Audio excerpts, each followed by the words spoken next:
Le troisième point qui est l'obéissance visible. Pourquoi parle-t-on de l'obéissance visible?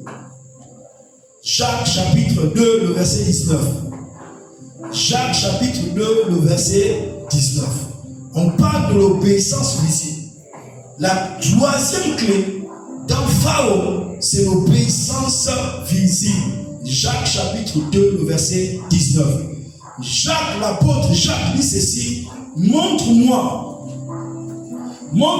ta foi sans les œuvres. Montre-moi plutôt ta foi sans les œuvres, et moi je te montrerai ma foi par mes œuvres. Alléluia. Il y a d'autres qui disent qu'ils ont la foi, mais ils sont incapables de montrer les œuvres que leur foi produit. Et Jacques dit, moi je vais te montrer ma foi par les œuvres. C'est-à-dire que par la manifestation. Amen, amen. Amen. Que dans cette saison, que l'obéissance visible soit dans ton partage. Et que tu sois capable d'entrer, n'est-ce pas, pleinement dans cette saison Pharaon avec cette obéissance. Que le Saint-Esprit t'accorde la grâce de vivre cela dans le nom puissant de Jésus. Amen. Donc ici, montrer en grec signifie montrer, ici signifie démontrer publiquement. Amen. Amen. Donc ce n'est pas mauvais de démontrer publiquement ton Jésus. Ce n'est pas mauvais de démontrer publiquement ta foi. Quelqu'un qui a démontré publiquement sa foi, c'était Élie. Je pense que c'est pas Élie. Pour ne pas parler des hommes du Nouveau Testament. Amen. Amen. Parce que l'exemple qui est venu dans mon esprit, c'est Élie. Dans 1 Roi chapitre 18, il a rassemblé tous les prophètes de Baal. Il va l'amener sur le sommet de la montagne, le mont Carmel. Et là, il a dit, le Dieu qui va répondre par le feu, c'est celui-là qui sera Dieu. Est-ce que vous comprenez? Il a démontré publiquement. Et le feu est descendu lorsqu'Élie a invoqué Dieu. Il a montré visiblement que son Dieu était le seul vrai Dieu, digne de louange et d'adoration. Amen, amen.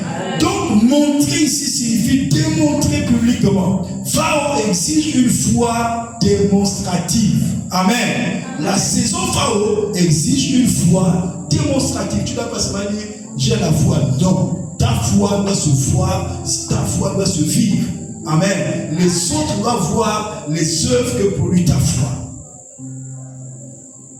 Alléluia. Amen. Dieu manifeste ce qu'il manifeste. Dieu manifeste ceux qui manifestent leur foi. Amen.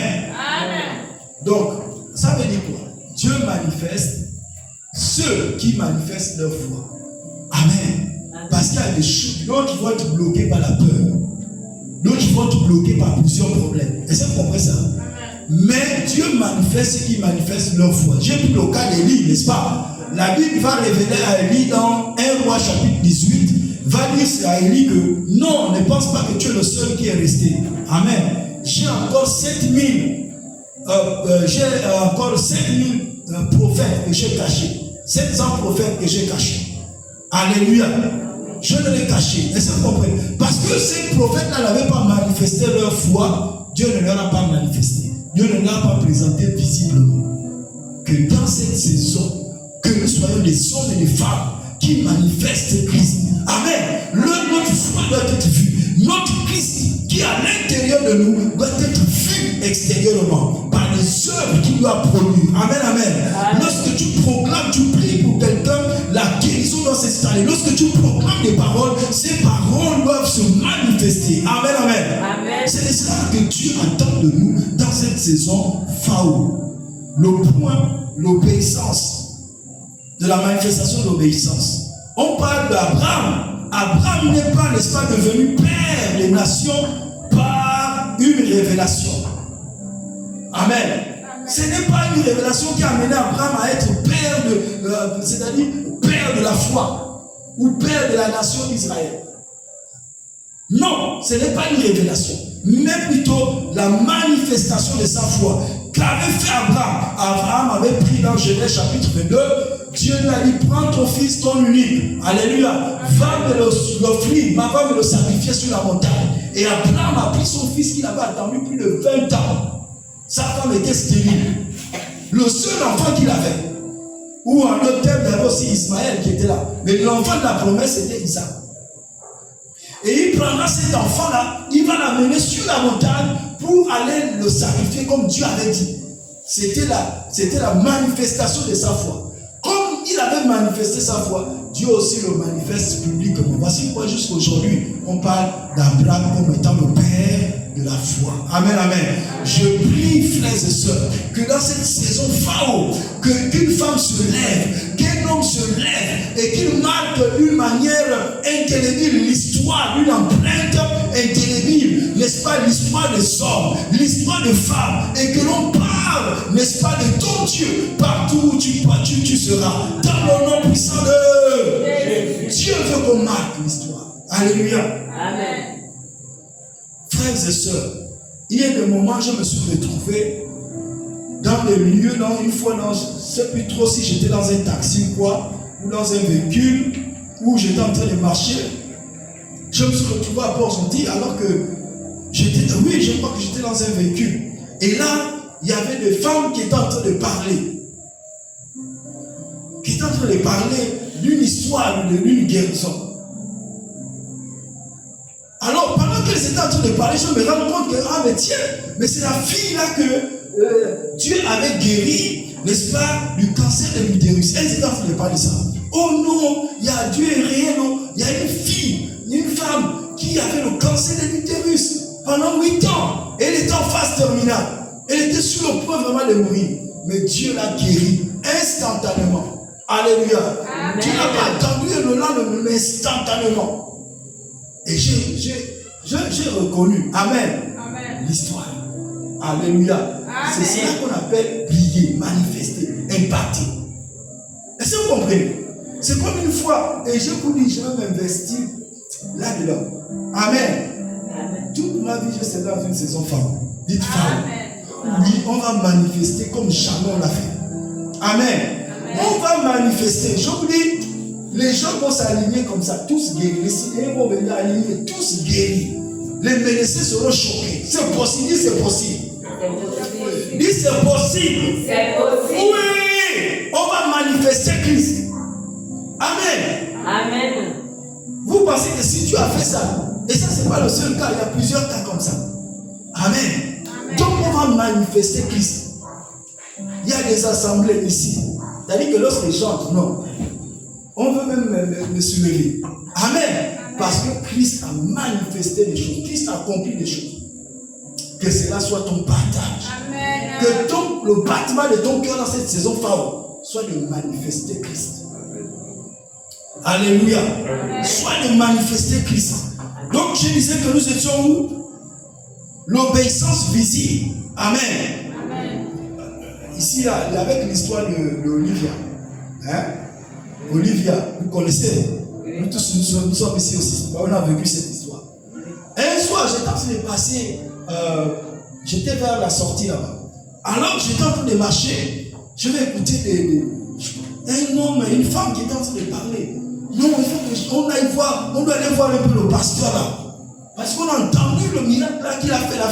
La fille, ses parents étaient sur le point de l'enterrer. Mais Dieu a opéré un miracle. On va aller voir le pasteur. Moi, je suis en train de passer. Alléluia. Amen. Ça, c'est ce qu'on appelle quoi? L'impact. Dites l'impact. L'impact. Oui. On doit manifester notre Jésus. Beaucoup de gens vont dire non. Oh, voilà, la guérison. Non. On doit manifester. Amen. Amen. Oui, frère, on doit s'attacher à ça. Et cette saison-là, on va beaucoup travailler là-dessus. Ceux qui ne voudront pas sortent. Amen. Amen. Ceux qui ne sont pas de la saison phare. Oui, on va beaucoup parler du miraculeux. Cette année, on va beaucoup parler du miraculeux. Ça va être le commencement. Nous sommes dans le décollage de quelque chose de très puissant. Amen. Amen. On va avancer jusqu'à ce qu'on verra les morts. On va prendre les gens à la mort on les amène. Oui, frère, c'est possible. Dites c'est possible. Jésus nous a montré que c'est possible. Jésus est venu opérer dans la nature humaine pour nous dire que s'il a ressuscité Lazare, nous aussi on peut ressusciter nos Lazare, les Lazare de notre génération. On peut les ressusciter. Amen. Amen. Donc c'est possible. invisible. Ne pensez pas que Dieu nous demande des choses qui nous dépassent. Non, ça ne nous dépasse pas. Alléluia. Amen. Abraham jusqu'à aujourd'hui, on parle de lui. Donc la foi invisible ne produit pas d'impact visible. Si ta foi est invisible, elle ne peut pas produire l'impact, n'est-ce pas, visible. Elle ne peut pas toucher les hommes. Il faut que ta foi soit manifeste, soit vécue. Il faut qu'on voie les œuvres de ta foi. Amen. À partir de là, les hommes à l'extérieur vont être touchés. Même le plus grand sorcier de ta famille, il va chercher tout le temps à vouloir t'envoûter. Il ne réussit pas. Lorsqu'il va, à un moment donné, il va arriver, il va te demander comment tu fais. Amen. Et tu vas lui dire, moi j'ai Christ en moi, j'ai la lumière en moi. J'ai celui qui a dit, je suis la résurrection et la vie. J'ai celui qui est plus grand que celui qui est dans le haut monde. Amen, amen. Amen. Oui, c'est cela. Dieu nous attend à ce niveau-là, frères et sœurs. Donc la foi invisible ne produit pas d'impact visible. Il faut que ta foi soit visible. Alléluia. Amen. Donc la conséquence, c'est quoi? C'est qu'on est sans acte. La foi reste une théorie. Non. Notre foi, notre Dieu n'est pas une théorie. Jésus, si Jésus est ressuscité, on doit voir le ressuscité. Si tu dis que Jésus est vivant, on doit voir Jésus vivant. Vous comprenez ce que je suis en train de dire? Sans cela, ton Dieu est mort, il est resté dans la tombe. C'est un autre Dieu, ce n'est pas Jésus. Parce que Jésus est sorti de la tombe, il est vivant, il est ressuscité. Amen, amen. Amen. Donc vraiment que dans cette saison, Dieu nous amène, n'est-ce pas, à cette dimension de la manifestation visible de notre foi. Amen, amen.